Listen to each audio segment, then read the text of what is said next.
The views expressed in this podcast are solely our own. This information is provided for your convenience. It does not constitute legal advice, nor does it create an attorney-client relationship. Prior results do not guarantee similar outcomes. This is attorney advertising. Enjoy.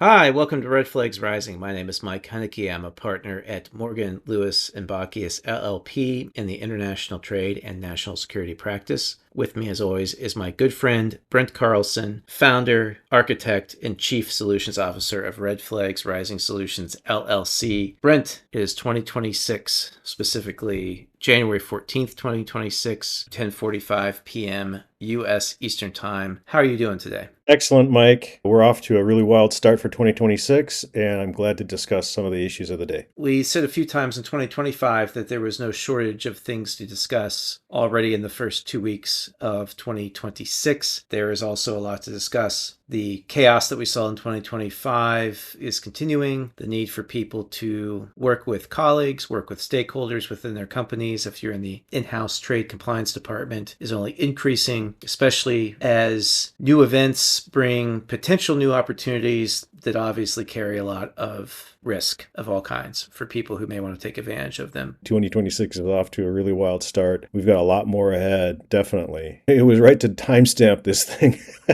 at the beginning of the recording. Let's dive in and start unpacking some of these issues. Brent, we were lucky, thanks to Howard Spieler in New York City through the Association of Certified Sanctions Specialists, to have the opportunity to do basically a briefing on not just export controls, but also regarding economic sanctions and tariffs. Each hour, there's something in the news regarding all three of those. There's a lot of parallels in terms of the uncertainty, the potential opportunities, and really fundamentally, Brent, the need to accept and embrace that you are not going to be able to predict with certainty what the next move is going to be, what the next event is going to be. But what you can do is build relationships, improve communications within your company to make sure that the right people are anticipating the right ways to manage risks as they face down some of these either opportunities or frankly challenges. In either case, trying to mitigate the potential harm. Yeah, definitely. We've talked before about putting in those compliance backstops. One of the themes in the first couple of weeks of the new year is expect the unexpected. We could see these trends building up for a long time, but how they shake out, how they actually pan out, and the timing of these things is highly unpredictable. Things can just shift back and forth so quickly. Now is the time to be ready, flexible, and adroit to any changes that can come in literally overnight or literally within the last few hours. So number one is to be ready for that change. Number two is put in those compliance backstops to protect the company, its officers and directors, and its legal and compliance personnel for those shifts. We've been talking about areas where folks can be focusing and enhancing their export controls compliance programs. That extends across the board into these other areas that we talked about at the ACSS webinar. It's time to just get on it. Otherwise, folks are just going to get whipsawed around like crazy. That's never a good place to be for anyone. Part of the challenge, Brent, is that there's not a scientific, precise way to calculate compliance effort or to allow you to target compliance resources. It can be scary, frankly, for people facing that reality, because your choice on the one hand would be to try to zero risk everything. That's where you see burnout. People aren't going to be successful at that because so much of life is outside of our own control. We can control what we do, but what other people in the world do is way outside of our control. When things happen that are unexpected, it's not a failure. And to get into some Stoic philosophy here, it's okay to have the feeling of frustration when something happens that wasn't what you planned for. You're not a bad person for having the feeling. Recognize the feeling, but recognize it for what it is. It's an emotion. Then, okay, what's your next step? It's always your play. It's always your move.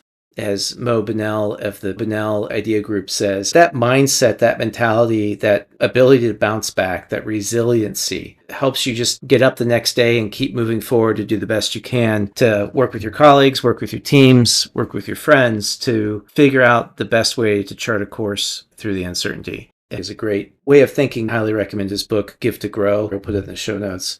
Brent, the way that we've been, frankly, over the last 2 years, improving and refining our own thinking about that, and what that means is to think about what is the objective framework within which to exercise those subjective judgments, and to do so in a relatively consistent way in terms of the criteria you look at and how you score or weigh that criteria. We're going to make judgments all the time, but if you can point to something like that, it helps defend you. It helps defend your company against some kind of allegation later that some decision that you know in real time was ad hoc because of how much was going on and was at a crazy time, but might be looked at with hindsight unfairly by regulators, some kind of deliberate act that was done with an intent or purpose that could get people in trouble. This isn't some kind of cure where people do have that intent. It doesn't work that way. But where you do not have that intent, you can explain a concept, a way of thinking, a mindset that can help you defend those types of judgments you have to make. And Brent, we've talked a little bit, including at the ACSS webinar yesterday, about one such framework that you've come up with, the fraud diamond framework.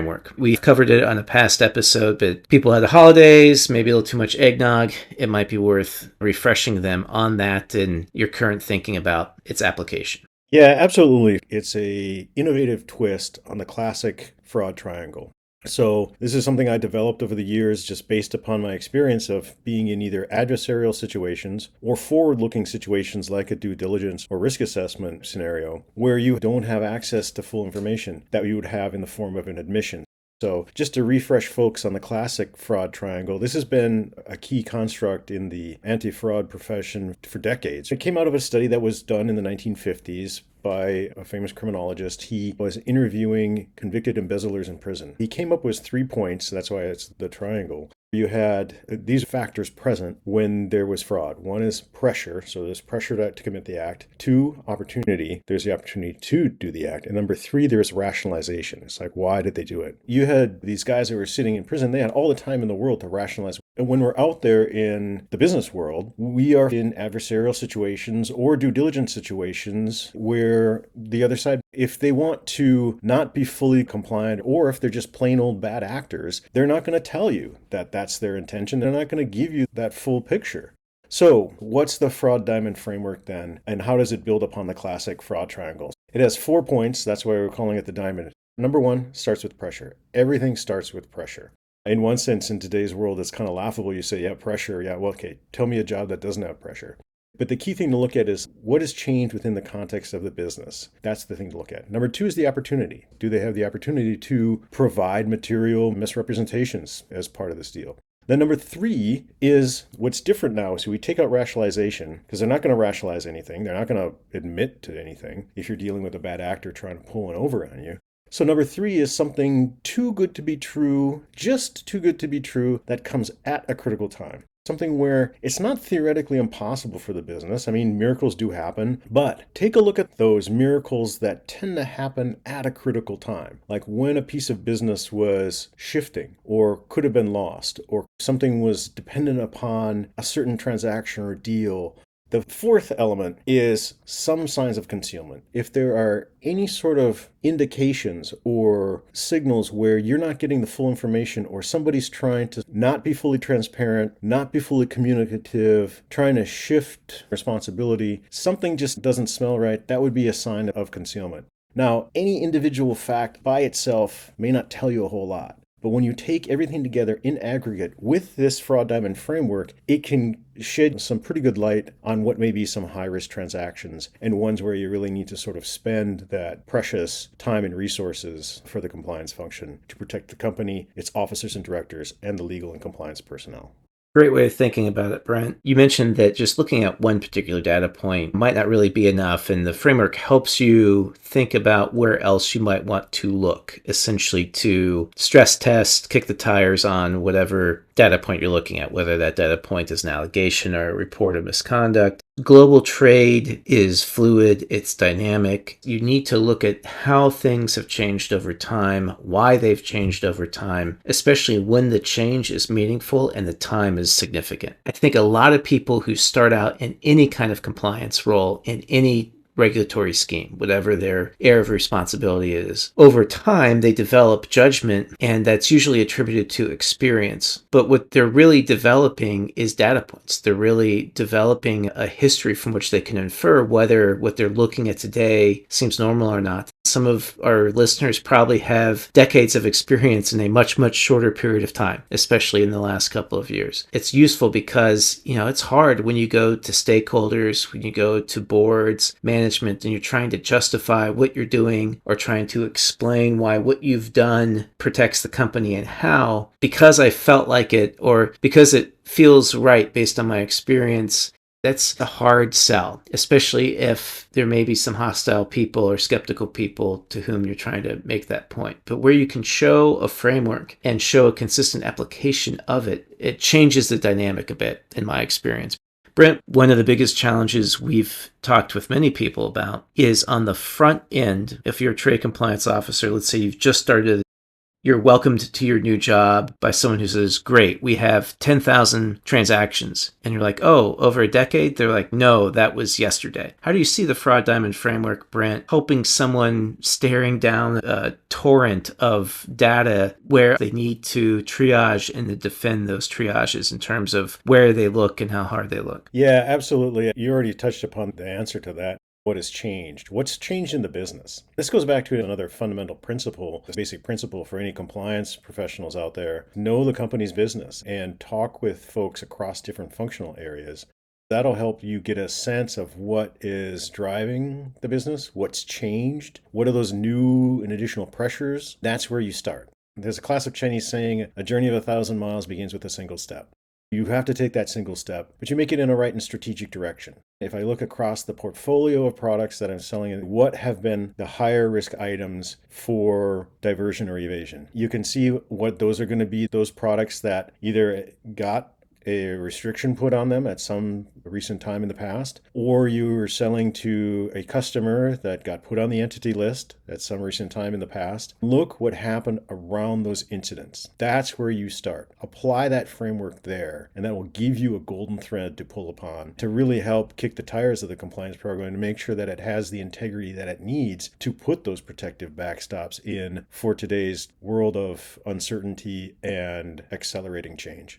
Seeing how the program adapted in those situations is invaluable. Let's say somebody gets put on the entity list. Let's say they were a significant customer. You can look at what was the business like in terms of exports leading up to that listing. It's probably zero the day of, assuming you've got a KYC system in place. If they're doing their job, your sales colleagues will be immediately trying to replace that with something. That's a totally legitimate motivation. That's what you want them to do. That's what the company and its shareholders need them to do. They will come to you with solutions. They will likely find them. That's the moment of danger. That's the moment where it's worth thinking critically and working with your colleagues. Who is this? Is it the same guy wearing a different hat? Do the circumstances make sense? Does the business case make sense? What's the underlying economics of the deal? What's unusual, if anything, about the requested trade flow or the parties involved or their locations? Like you've said, Brent, miracles do happen, but let's trust but verify and make sure that the compliance program is asking the right questions at that right moment, at that critical moment. Because if it is, then you have the business success backstopped, as you said before, with a compliance demonstration of a reasoned, documented basis for why no one's sitting on an intent that would get themselves or the company in trouble. A lot of export controls programs are reaching that point in their evolutionary life cycle where they have to really show true integrity and effectiveness. It kind of reminds me of the early FCPA days, where first it was a big step just to get a policy, because a lot of companies never had a policy. So now you have a policy. But then it has to be demonstrated to be implemented and effective. This goes back to what we've talked about in taking a first principles approach. For these just chaotic, uncertain times that we live in, go back to first principles. Go back to the DOJ's evaluation of corporate compliance programs document and the three fundamental questions. Number one, is the compliance program well designed? Number two, is it adequately resourced? And number three, does it work in practice? Make sure that you can answer all those three questions, because those are going to be increasingly coming up as we're seeing an uptick in enforcement activity. So, Brent, and regarding the tariff that was announced on semiconductors, this is another example of really adjacent regulatory regimes colliding. We've seen it with anti-corruption and export controls. Economic sanctions is a very close cousin, with the OFAC enforcement guidelines focusing on reason to know. Tariff enforcement is another area where, if it's too good to be true, it is. It is an undisputed priority. There's a task force that was recently established by the Department of Justice, both its criminal and civil divisions, along with Homeland Security. It is getting a lot of attention at very high levels. It is an absolute priority of this Department of Justice. If tariffs become the mechanism that's constitutionally permissible for the government to share revenues with exporters, tariff fraud and tariff evasion come into play and frankly need to be factored into compliance programs. It doesn't mean you need a whole different mindset about compliance. A lot of the same instincts and frameworks that we've talked about can equally well mitigate risk there, but it's the type of thing where when the government is making an initial determination whether they think a company has an effective compliance program, if they are paying tariff duties and they don't have tariff compliance addressed in some way, shape, or form as part of a broader compliance program, the government's going to be concerned about that. That's something that companies could get ahead of now by doing just that.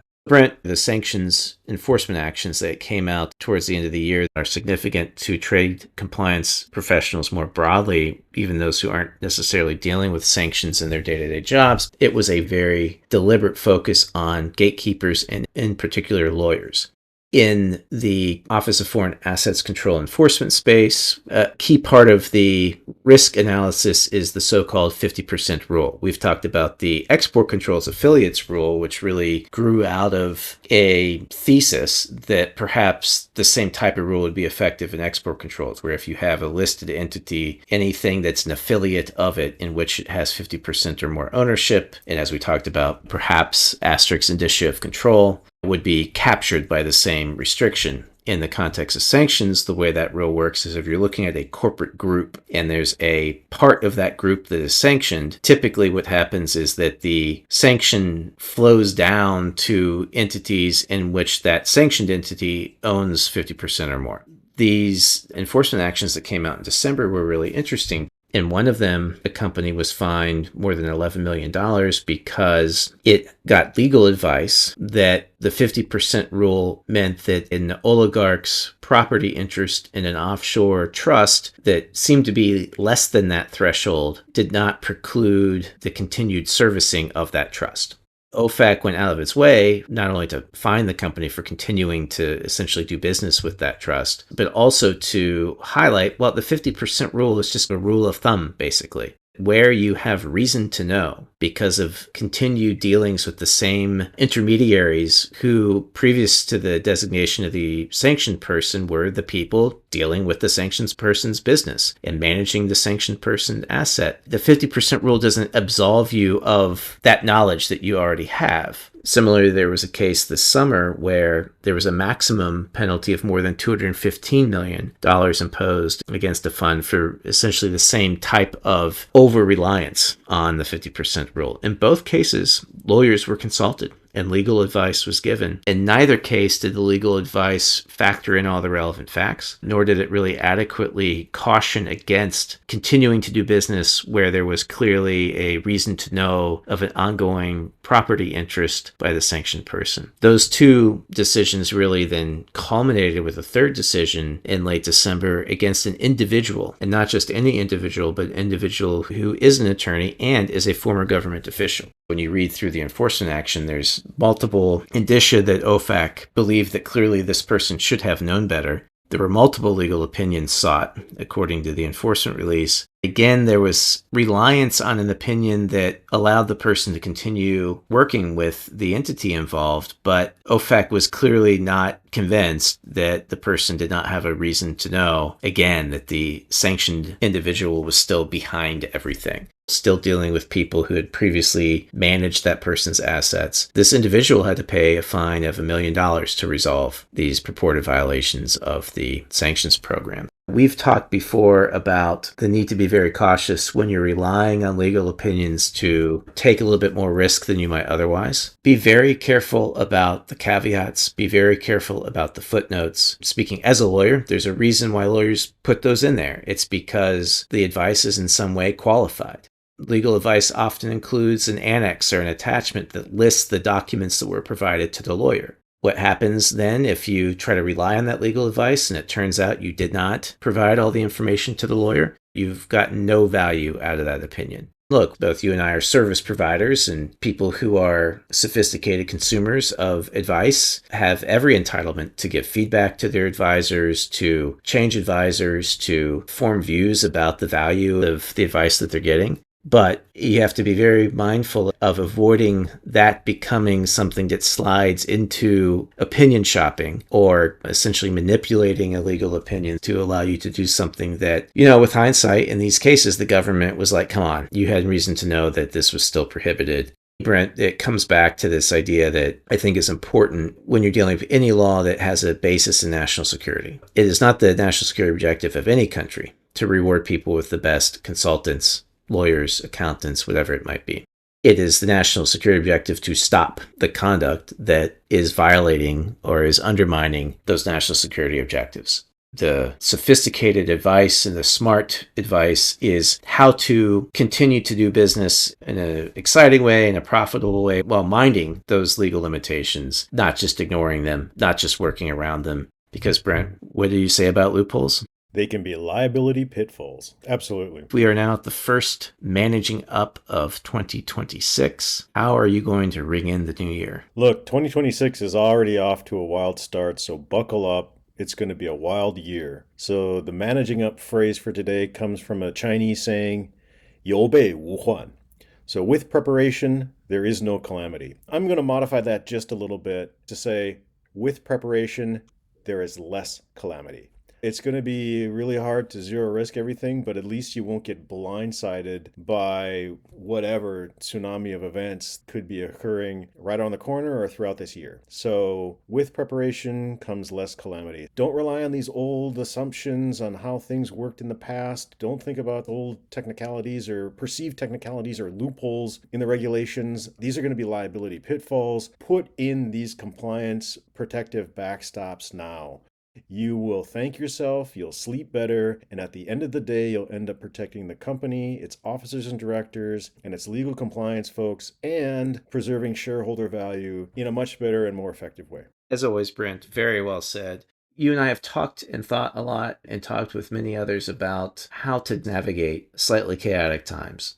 The solution is to step away from trying to prevent or undo the unpreventable and the undoable. The solution is not to try to hope unexpected things don't happen, but to accept that they will happen and to prepare for situations where you are going to have to respond, often in an emergency or crisis management sort of way, to unexpected events. But to paraphrase Donald Rumsfeld a bit, these are the expected unexpecteds. By working with colleagues and making sure you have the right relationships and the right trust of each other and the right communication within your company to make sure that people alert each other when these issues arise and that there is a clear view taken and a clear culture and approach that is set for the whole company about how are we responding to this latest situation. That is something that is in your control and that you can be successful at doing. If you grade your success based on emergencies not happening,